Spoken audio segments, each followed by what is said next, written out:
My father slid the restaurant bill across the table until it stopped right in front of me. $6,184. Lobster, oysters, champagne, 16 people, all of it gone in less than 2 hours. Then he smiled at me. That calm, confident smile of a man who thought he had already won. Go ahead, Diana. Your brother deserves tonight. The whole table went quiet. My mother crossed her arms, satisfied.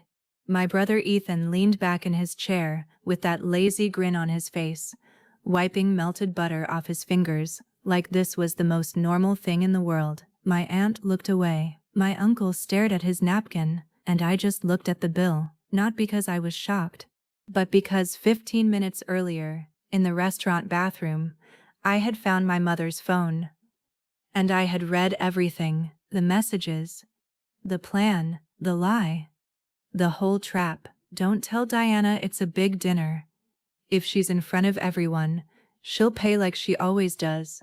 Order the oysters and lobster before she gets here. She never makes a scene. That's what this was. Not dinner, an ambush. And I already knew. What they didn't know was that I had already paid for exactly one thing that night, my sparkling water.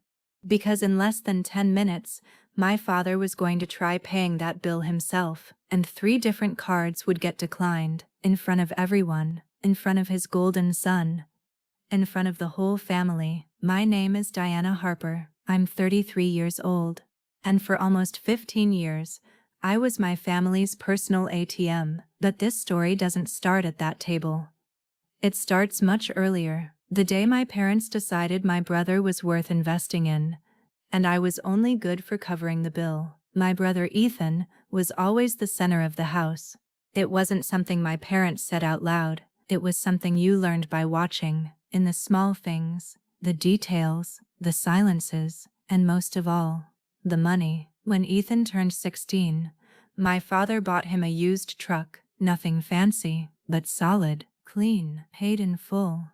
When I turned 16, I got a hug and a "you understand our situation." When Ethan got into college, my parents paid for everything: tuition, rent, books, gas.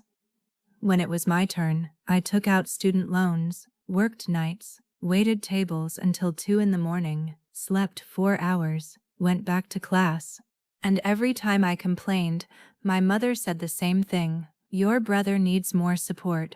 You've always been stronger. That sentence followed me for years. You're stronger, which really meant you can survive with less love. Ethan was impulsive, changed directions every 6 months. One year he wanted to open a gym, then become a realtor, then invest in crypto, then launch a seafood business. Always some new big opportunity. And every time he failed, my parents rushed in to save him. And every time they saved him, somehow, part of the bill landed on me.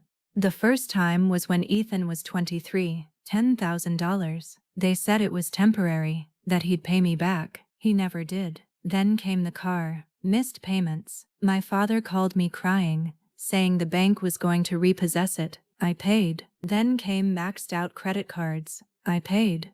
Then overdue rent. I paid. Then gambling debt Ethan called investing. I paid for that too. I always paid. And the worst part, it wasn't because I believed in him. It was because I knew exactly what happened if I said no. My mother went cold. My father got loud. Ethan played the victim. And the whole family looked at me like I was selfish. So paying was easier, cheaper emotionally, quieter. But when you pay for too long, people stop calling it help. They start calling it your responsibility. That's what happened to me. I wasn't a daughter. I was backup funding. And everything exploded 3 years ago, when Ethan showed up at my condo holding a contract. He wanted to open a seafood restaurant, ironically, said it was the opportunity of a lifetime, needed $80,000, wanted me to co-sign. By then I had spent 12 years working in restaurant operations. I knew numbers, I knew margins, I knew failure before it happened. I read his business plan. It was garbage, no cash flow, no real projections, no supplier structure, no margins. Just a fantasy with expensive packaging. I said no. For the first time in 15 years, and the whole family turned on me. My mother said, "Your brother has always believed in you." My father said, "Family invests in family." And Ethan looked at me like I had ruined his life. Like I was the reason he failed before he had even started. "You only care about money," he said. Funny thing to hear from the people asking for mine. That night, my father pointed at the door and said, "If you won't help your brother, you don't need to come back." That was it. No discussion, no repair, no apology. The next morning, I was removed from the family group chat, blocked, erased, like I had never existed. 3 years, total silence, until 3 weeks ago, when my mother came back, saying Ethan wanted to celebrate a huge win, wanted the family together. I should have known right then. In my family, celebration always ended with a bill, and somehow, it usually ended in my name. But I went. Because some part of me still wanted to believe maybe, just maybe, this time would be different. I was wrong, and worse. I had no idea how much humiliation was waiting for me at that table. My mother's message came in on a Tuesday morning at 8:12. I remember the exact time, because I stared at it for almost 2 full minutes before opening it. 3 years of silence. 3 full years. No calls, no birthdays, no holidays, nothing. And suddenly, "Your father and I miss you. Ethan wants to celebrate a big win. We want you there, just the 4 of us. Like family, just the 4 of us." I read it 3 times. Something felt off. My mother never opened conversations like that, never soft, never warm, never without a reason. But Ethan's name caught me. Celebrate. Big win. That meant something had worked out for him, and for the first time in years, I wondered if maybe he had finally grown up. Maybe he had built something without burning everyone around him. Maybe. I answered with only 2 words. "What time?" She answered less than a minute later, like she had been waiting. "Thursday, 8 p.m. Belmont Seafood House." The second I read the restaurant name, something twisted in my stomach. Belmont was expensive, very expensive. Not the kind of place my parents went. Not even close. It was the kind of place where executives closed deals, rich tourists celebrated anniversaries, and influencers posted pictures of seafood towers that cost more than some people's rent. My father complained about spending $20 on burgers. Now suddenly he was picking a place where oysters started at $150. It didn't fit. I showed Jess the message at work that same day. Jess was my finance manager and my best friend for 7 years. She read it once, raised one eyebrow. "That smells like trouble." I laughed. She didn't. "Diana, listen to me. People don't disappear for 3 years and come back offering lobster unless they want something." She was right, but part of me still wanted to believe. The childish part, the stupid part. The part that still remembered my mother baking birthday cakes when I was 8. Before Ethan became the center of everything. The next day, my father texted me. First message in 3 years. "It'll be good seeing you. Your brother pulled something big off. We're proud." Simple, cold, no apology. No mention of the silence. No acknowledgement of what they did, just pride. But not for me, never for me. By Thursday, I felt restless all day. At work, I reviewed contracts, signed supplier approvals, adjusted payroll, fixed inventory discrepancies, but my mind kept circling back to dinner. Something felt wrong. My body knew before I did. It always had. At 7:20 p.m., I left my condo, wore simple clothes, black pants, gray blouse, nothing special, nothing emotional, almost like I was going into a meeting, and in a way, I was. I just didn't know it yet. When I pulled into Belmonte's parking lot, I saw my mother's car first, then my father's truck, then Ethan's, normal. Then I saw my Aunt Linda's Buick, my Uncle Greg's SUV, Vanessa's car, her husband's, and 4 more family cars. I counted 9 vehicles. My stomach dropped. My mother had said, "Just the four of us." I sat there in my car staring at them, engine off, hands gripping the wheel, feeling that old familiar sensation. That feeling I had known since childhood, the feeling of walking into a room where everyone had already decided who the target was before I got there. I could have left, should have left. Jess would have. Anyone rational would have. But I didn't. Because part of me needed to see how far this would go, needed proof, needed to look them in the eye. I walked inside. The hostess smiled. "Harper party? They're already here. They." Plural. She led me toward the back of the restaurant, and before we even turned the corner, I heard it. Laughter, glasses clinking, forks, way too many voices for 4 people. The second I turned the corner, I saw the table. 16 chairs, every single one filled. In the middle, 3 giant lobster platters, 2 towers of fresh oysters, champagne, white wine, ice buckets, empty plates, fresh plates arriving. They had already been eating for a while, and right in the center of it all was Ethan, laughing like a king. My mother saw me first, jumped up too fast, opened her arms. "Deanna, finally." And everyone turned to look at me. Every single one of them. Like I was the last missing piece to something already in motion, and in that exact moment, I felt it. This wasn't reconciliation. It was a stage, and I had just walked right into it. My mother hugged me like the last 3 years had never happened. Like she hadn't erased me. Like I hadn't been cut out of the family for refusing to bankroll Ethan's latest fantasy. She held my face in both hands and smiled. "You look good." Coming from her, that was never affection. It was evaluation, comparison, measurement. My father stood and gave me a quick hug, short, stiff, cold. No warmth, no guilt, nothing. Ethan didn't even stand. He just raised his wine glass at me. "Well, look who came back from the dead." A few people laughed, low, uneasy, but they laughed.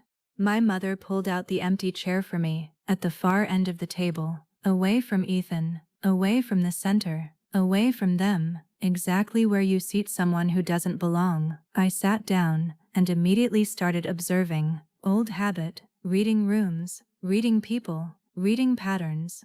The stacked empty plates told me they'd been there at least an hour, maybe more. The first oyster trays were already gone. Melted butter from lobster had dried across the plates. 2 empty champagne bottles, a third already open. They had started without me, but that made sense.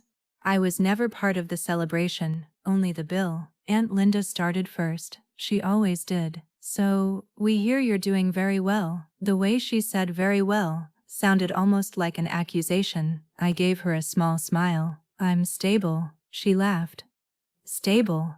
Diana, you manage 4 restaurants. You must be making a fortune." My father smiled, proud. But not of me, of what it meant. Liquidity. Vanessa leaned in. "Ethan told us you bought a condo." I looked at Ethan. He shrugged. "Family talks." "No. Family speculates." My mother smiled. "We always knew you'd be successful. You were always the smart one." It sounded like praise. It wasn't. It was the old formula. You're strong. You're smart. You can handle it. Meaning, you can carry more. Ethan wiped his mouth with a napkin and grinned. "Not everyone has to be smart. Some of us have charm." The table laughed. My father slapped him on the shoulder. "That's my boy." There it was, right in front of me, 33 years old.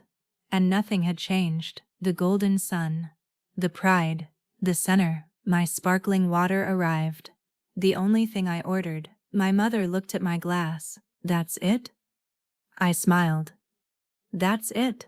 She glanced around the table. Lobster, oysters, king crab, scallops, wine, champagne, then back at me. "You've always been so controlled. Ethan actually knows how to enjoy life." Ethan lifted his glass. "Because somebody around here always handles the consequences." My stomach tightened. That line.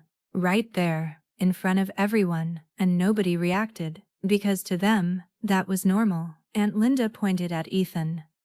He just closed a huge deal. I looked at him. What deal? Ethan smiled proudly. My father answered for him. An investment. Big opportunity. That caught my attention.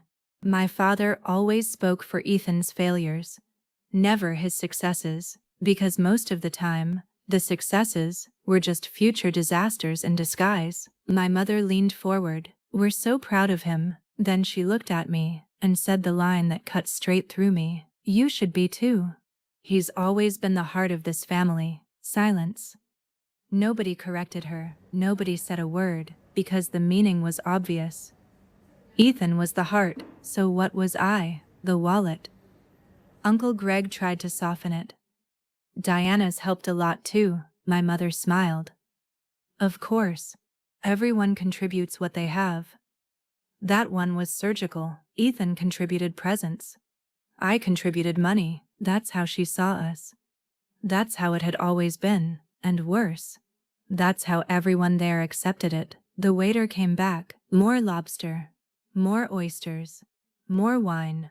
Nobody asked if I wanted any. Nobody asked anything. My father just waved at the table. Leave it, and I saw it. Clear as day. They were increasing the bill. On purpose. Stacking it. Building pressure. Making it heavier. Because the bigger it got, the harder it would be for me to say no later. More guilt. More pressure. More witnesses. And sitting there, watching Ethan laugh, drink, eat, and get treated like royalty, while I sat there as invisible funding, I understood. This wasn't just a trap, it was a ceremony, a celebration of the golden sun, sponsored by the disposable daughter. But I still didn't know the worst part, because 10 minutes later, in the bathroom, I would find proof of everything. I stood up and said I needed the restroom. My mother barely looked up. Ethan was too busy telling some exaggerated story about his new business. My father was laughing. Aunt Linda was on her third glass of wine. The whole table was relaxed, comfortable, because in their minds, everything was already handled. I was there, and that was all they needed. The bathroom at Belmonte was expensive, dark marble, dim lighting, huge mirrors, the smell of lavender soap and polished stone, quiet. I closed the door behind me and leaned against the sink for a second. My chest felt heavy, not from sadness, from recognition, that old feeling, the feeling of being used, the realization that after 3 years, nothing had changed. I turned on the faucet, washed my hands slowly, took a breath. And then I saw it. A phone sitting on the counter, beige case, small scratch on the corner. My mother's. She must have left it there. I picked it up to bring it back. Then the screen lit up, and the notification appeared. Group. Ethan dinner. My stomach turned. 3 people. Mom. Dad. Ethan. The last message had come in 20 minutes earlier, from Ethan. Did she show up? My mother answered. Yes. She's sitting down. My father replied. Good. Don't let her leave before the bill. I froze, completely still, reading it. My whole body went cold. Then I scrolled. Older messages. Days earlier. Reservation for 16 confirmed. Order the oysters before she gets there. The bigger the table, the more pressure. She never makes scenes in public. Push the bill at the end. Say it's Ethan's celebration gift. My chest tightened, not from surprise, from confirmation. Because deep down, I already knew. I just didn't want to admit it. Then I kept scrolling, and found the worst part. Much worse. 7 days earlier. Mom. The bank called again. Ethan has to fix this debt before the end of the month. Dad. If Diana pays tonight, we buy ourselves time. Ethan. She'll pay. She always does. 3 words. She always does. That's what I was. Not a daughter. Not a sister. Not family. Predictability. Liquidity. A habit. I kept reading, and then I found the message that killed whatever hope I had left. My mother. 4 days earlier. She owes us. She got successful because of all the sacrifices we made for her. Sacrifices. I almost laughed. I paid my own way through school, paid my own rent, paid their bills, paid Ethan's failures. And somehow, in her mind, I owed them. That hit. The last message had come in 20 minutes earlier, from Ethan. Did she show up? My mother answered, yes, like I was still 22 and terrified of disappointing them. But I wasn't. Not anymore. And standing there in that bathroom, something died inside me, the guilt, the fear, the need to fix everything, the need to be loved through usefulness, all of it. I placed the phone back exactly where it was. Same angle, same position, turned on the water again, washed my hands, looked at myself in the mirror. And for the first time that night, I smiled, because now I knew the whole plan, the amount, the lie, the trap. And most importantly, I knew exactly how to destroy it. The best revenge is never loud. It's precise, quiet, surgical. And I only needed 2 sentences to break the whole thing apart. When I walked back to the table, nobody noticed anything had changed, but I noticed everything. The way my father kept checking his wallet, the way my mother controlled the pace of the table, the way Ethan kept smiling, like he had already won, like the bill was already mine. What none of them knew was that I had already paid my part. And in just a few minutes, the rest would belong to them. When I sat back down, nobody noticed anything, and that was the first thing that confirmed how certain they were about me. They were so sure I would pay, they didn't even consider I might not. I picked up my sparkling water, took a slow sip, and smiled. My father raised his glass. There she is. Thought you ran. A few people laughed. Ethan laughed first.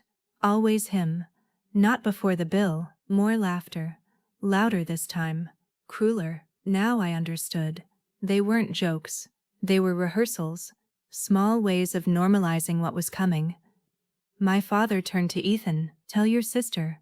Ethan stretched his arms like some CEO at a press conference. I closed a deal with 2 investors. I looked at him. Investors for what? He hesitated. Half a second. But I caught it. Ethan always hesitated when he lied. Seafood imports.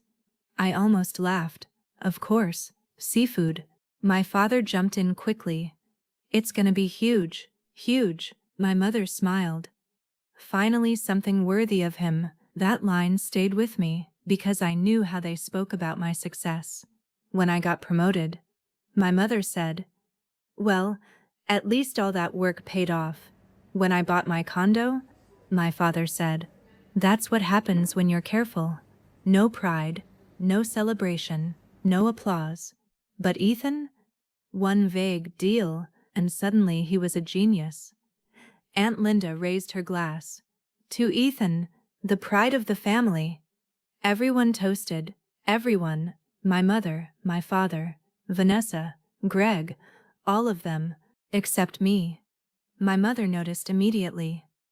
You're not toasting your brother? I looked at Ethan. He was smiling, waiting, like he expected my approval, like he needed me to strengthen the story. I smiled back. I'd like to understand what I'm toasting first. Silence. Short, sharp, heavy. Ethan laughed. You've always been like that. Always need control. My father smirked. That's why she has money. My mother smiled at Ethan.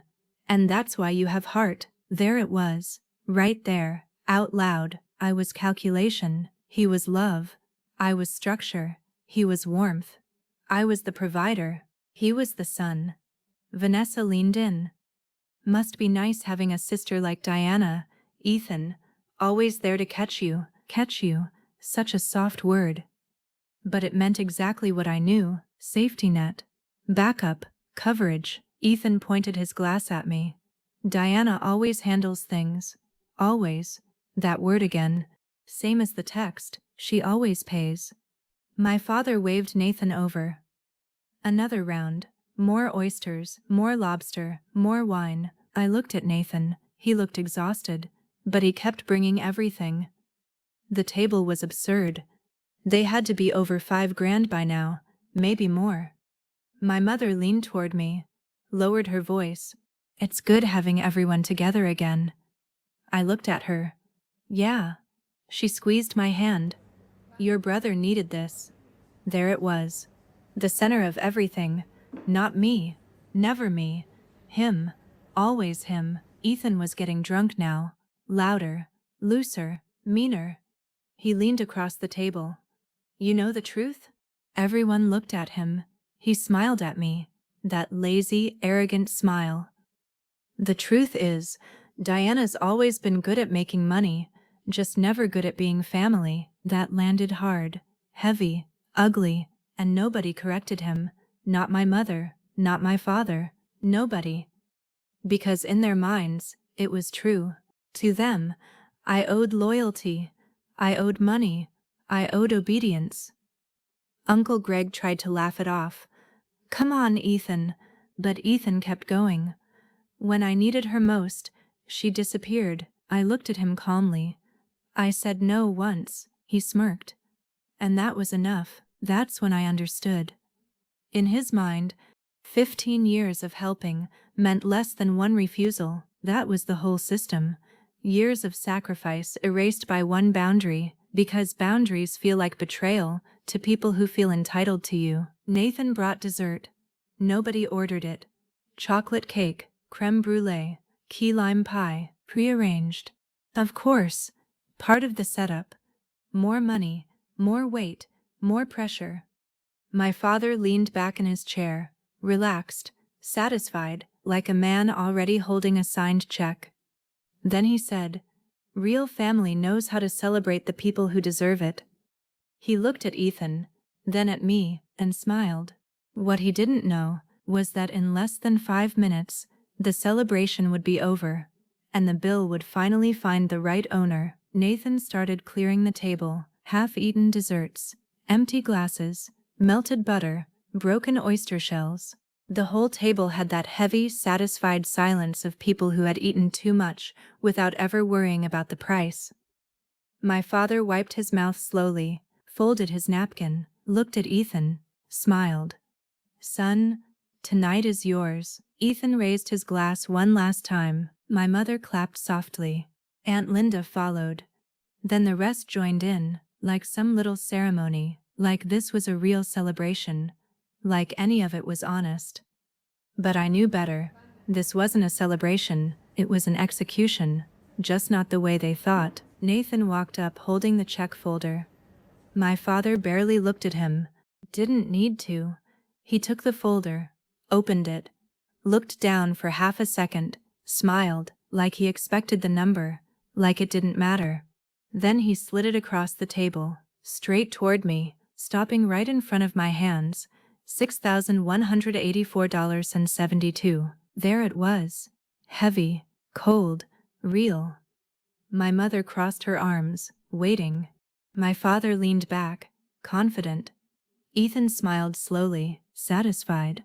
Then my father spoke, calm, certain, like he was asking something obvious, natural. Go ahead and take care of it, Diana. I looked at him, said nothing. He kept going. Your brother deserves tonight. My mother nodded. After everything he's been through. Almost funny, because I knew exactly what he'd been through. Debt, failure, impulse, rescue, always paid for by someone else. My father kept talking. You're doing well. You can handle it. This isn't heavy for you. There it was, in front of everyone, turning my work, my discipline, my sleepless nights, my sacrifices, into obligation. Aunt Linda smiled. Come on, sweetheart. Don't be small over this. Small. That word hit hard, because that was always the trap. If I paid, I was generous. If I didn't, I was selfish. Perfect setup. My mother leaned closer. Her voice soft, sweet, manipulative. Think of it as a gift for your brother. I looked at Ethan. He was leaning back, arms crossed, that same lazy look, like victory was already his. Then he leaned forward. Low enough for me, but loud enough for everyone. Knew you wouldn't disappoint, that was the moment. Because it wasn't gratitude. It wasn't even a request. It was ownership. Certainty. Entitlement. He thought my money was already his. My father tapped the table, impatient. Diana? The whole table was watching, every single one of them. Waiting for the old version of me. The one who lowered her head. The one who fixed things. The one who paid. My mother sighed dramatically. Don't make this into a scene. And I almost smiled. Because that was always their favorite weapon, shame. They trained me with it, for years. Because they knew I hated scenes, hated confrontation, hated eyes on me. That's how they shaped me. That's how they kept me useful. But now, the scene already existed. And I wasn't the one who created it. I looked at the bill, then at my father, then Ethan. And for the first time in years, I felt calm, real calm. Because I already knew what came next. I closed the folder, pushed it back across the table, slowly, right back to my father, and said, I think this bill is sitting in front of the wrong person. The table froze. My mother blinked, confused. My father frowned. What? I looked him straight in the eye, cold, steady. I already paid my part. Right then Nathan stepped beside the table, holding my receipt, my sparkling water, paid, 30% tip included. My father stared at it, not understanding. My mother's face went pale. Ethan stopped smiling. And for the first time that night, I saw it. Fear, because now, the bill had found its real owner, and everything was about to fall apart.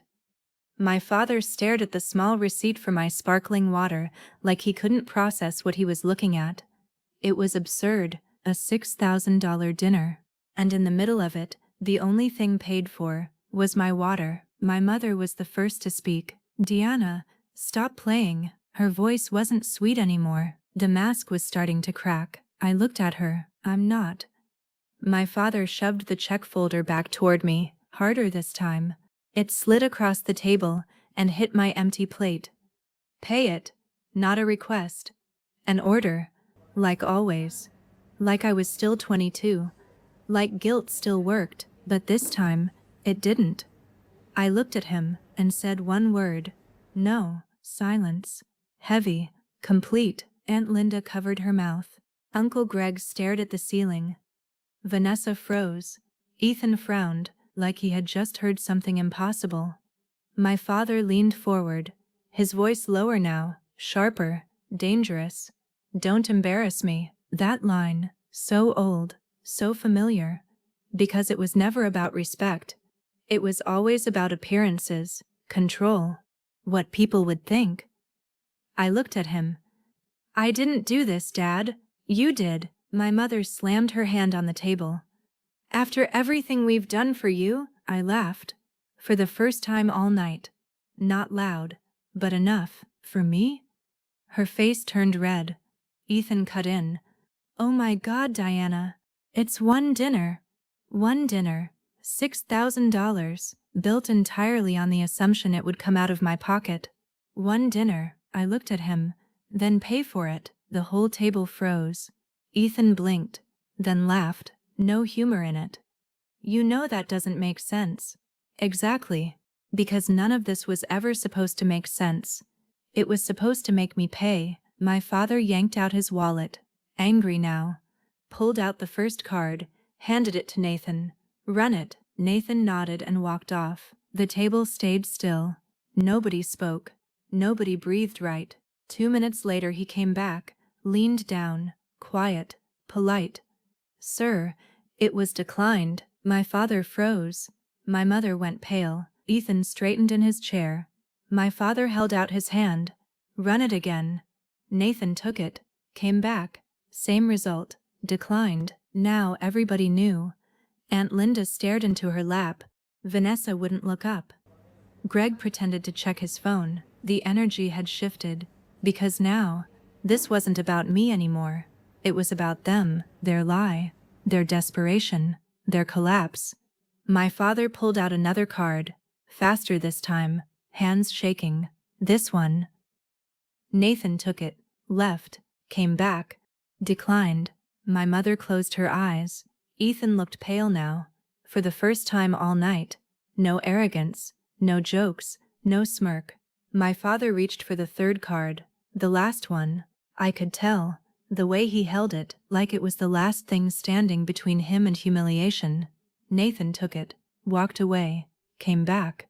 And this time, he didn't even need to speak. His face said everything. Declined. My father just sat there, hand still in the air, empty, like his body didn't know what to do anymore. My mother started crying, not quietly, loud, sharp, desperate, because now the humiliation was public, real, permanent. Ethan looked at me, pure rage. You knew. I looked back, calm. Yes, my mother snapped her head toward me. You knew and let this happen, and that was the best part. Because for the first time in years, I felt no guilt, none. I looked at her. You planned this for weeks. The whole table froze. Aunt Linda lifted her head. Vanessa looked at my mother. Greg looked at Ethan. My father went white. My mother stopped crying instantly. Ethan spoke first. What? I looked at him. Order the oysters before she gets here. His face dropped. Then my father. Push the bill at the end. He looked down. Then my mother. She always pays. Now nobody looked at each other. Because the truth was sitting there, naked, between the empty lobster shells, between the broken oyster trays, between $6,000 of greed. My family was finally seeing what I had seen for years. Not love, use, dependence, entitlement. My father swallowed hard, then said, almost broken, "We're in trouble," and for 1 second, I almost felt sorry for him. Almost, until he finished. You could have helped, could have, not owed. That was the difference. And finally, I understood it. My father sat there staring at the table like the numbers might somehow change if he waited long enough, like maybe some miracle would happen. My mother was crying. Ethan was staring at me, but now without arrogance, without superiority. Just anger. Anger because for the first time in his life, his plan hadn't worked. I stood up slowly, picked up my purse, and looked at all of them, one by one, my aunt, my uncle, my cousin, my mother, my father, Ethan. All of them, because if this night had been built like a performance, then the ending deserved an audience too. I took a breath and spoke. Calm. No yelling, because truth doesn't need volume. You all want to know what I've already paid for this family? Nobody answered, so I kept going. When I was 23, I paid $10,000 of Ethan's debt. I looked at him. He froze. At 25, I paid off his truck so it wouldn't get repossessed. I looked at my father. At 27, I paid 4 months of rent when he got evicted. My mother dropped her eyes. At 29, I paid off his maxed out credit cards. I looked at Ethan. And at 30, I almost signed $80,000 to save another one of your ridiculous business ideas. Ethan stood up. You don't know what you're talking about. I smiled. I know exactly enough. Then I looked at everyone. 15 years. 15 years of paying for his mistakes. Silence. Heavy. Still. Because nobody there could deny it. They all remembered. They all knew. Aunt Linda stared at the table. Uncle Greg avoided my eyes. Vanessa looked ashamed. My mother kept wiping tears. My father looked completely broken. But Ethan still tried. Of course he did. You always throw that in my face. I shook my head. No, I always paid. That's the difference. That hit him. Hard, because it was true. I took 1 step closer, looked right at him. You know what your real problem is, Ethan. He stared at me. You never had to grow up, because they made sure somebody else always paid. Then I looked at my parents, and you made sure of that. My mother spoke through tears. We did the best we could. I looked at her. No, you did what was easiest. She froze. My father finally spoke, quiet, broken. "Diana, please, that word, please." Maybe the first real one in years, but it still wasn't for me. It was for the bill. Always the bill. I looked at him. "You threw me out because I said no one time." He dropped his eyes. "And tonight, you're begging me to say yes again." Silence. I looked at Ethan, still standing. Jaw tight, hands clenched, but empty. No plan, no backup, because I had always been the backup. And that was over. I pointed at the table, empty lobster shells, broken oyster trays, champagne glasses, melted butter, $6,000 of excess. "This isn't a celebration." I looked at Ethan. "It's a monument to everything you made him." My mother cried harder. My father looked smaller now, older, tired. But I kept going, because I needed to finish it. "You spent your whole lives teaching him someone would always save him." Then I looked at Ethan. "And you spent my whole life teaching me I existed for that." I let the silence sit, long, heavy, necessary. Then I picked up my purse, looked at my father one last time. "Tonight, you pay your own bill." And I walked out, through the whole restaurant, feeling every eye on me. But for the first time, it wasn't shame, it was freedom. Behind me, I heard Ethan shouting my name, my mother crying, my father arguing with Nathan. But I didn't stop. Because after 15 years, the bill wasn't mine anymore. Nobody called me that night. Not the next day. Not the week after. And that told me everything. Because if that reconciliation had been real, someone would have come after me. But nobody did. Because it was never about missing me, it was about needing me. 3 days later, my cousin Vanessa texted me. Short, simple. I didn't know about the plan. "I'm sorry." She was the only person at that table who apologized. The only one. 2 weeks later, Ethan texted me. Not to apologize, not to talk, not to explain.